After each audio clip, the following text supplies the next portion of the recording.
Hi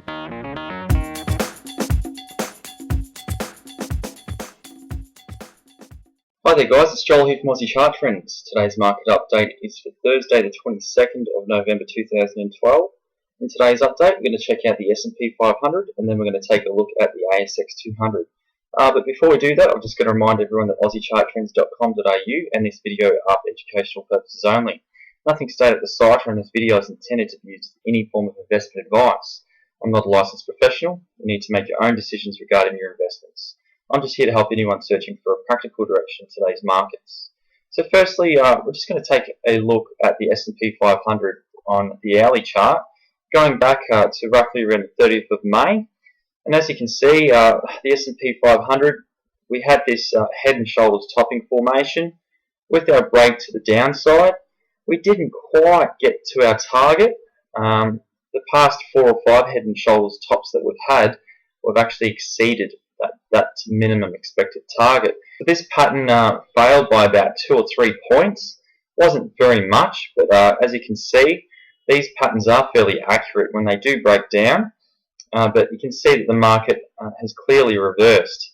Now, if you've been watching the video updates via my website, you'd know that this descending channel here that we were looking at, we were waiting for a break above this area. Now, in yesterday's update via the website, I was talking about this blue line here and this bottom blue line that I've drawn here on the chart. Now, guys, if we were to come back down and take this blue line out, that would mean that we're looking at potentially a fairly large head and shoulders topping formation with the left shoulder over here, head, and then a right shoulder forming. But guys, the markets would have to fail at this area now, or at a tag on this area, on this orange line here, and then come back down for that pattern to be confirmed. But let's just take a look now and zoom in on this area.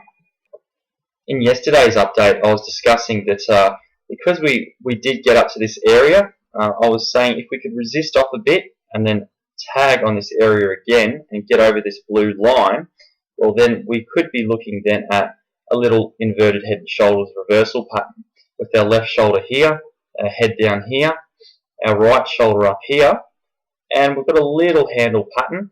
But it wouldn't surprise me if the markets continue to rally up to around that 1435 area.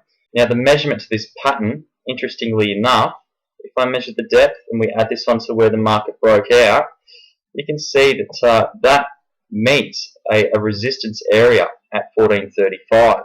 So guys, I think for now, if we can hold at these levels in tonight's trade and the markets rally up any further, I would say that this would be a confirmed inverted head and shoulders.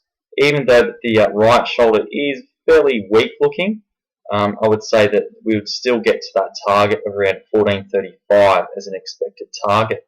That's fairly much the S&P update for today. Let's take a look at the asx200.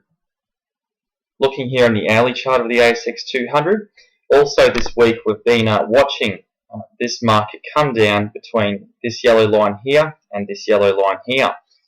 And we were waiting for a break out above this area. Then when we found resistance finally this week around this area, I drew this blue line and I said that if the markets could break out above this area in yesterday's website update, that we would have a target around the 4,450 area as an expected target of this pattern.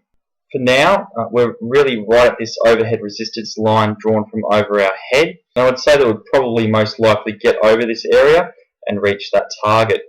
As long as the S&P 500 can keep up above that 1389 level, I think that it's well and truly on the cards for the asx200 to move up also. Do keep in mind this yellow neckline that I've got drawn here, if we were to break below this area and round back down, well, we could be looking at a very, very large head and shoulders topping formation, and that would pull the markets down to around the 3,900 area if we were to fail at these levels up here. Okay guys, thanks very much for watching. I'll be back on Saturday for the weekly review, and I'm sorry that I haven't been able to do the video updates in the last week or so. Everything has been done via the website, But it's good that we've actually identified that there has been a reversal in the markets, and for the moment things are looking fairly bullish, but we just do need to see a little bit more strength out of those indexes to get that confirmation. So guys, thanks for watching, and I'll be back on Saturday for the weekly review.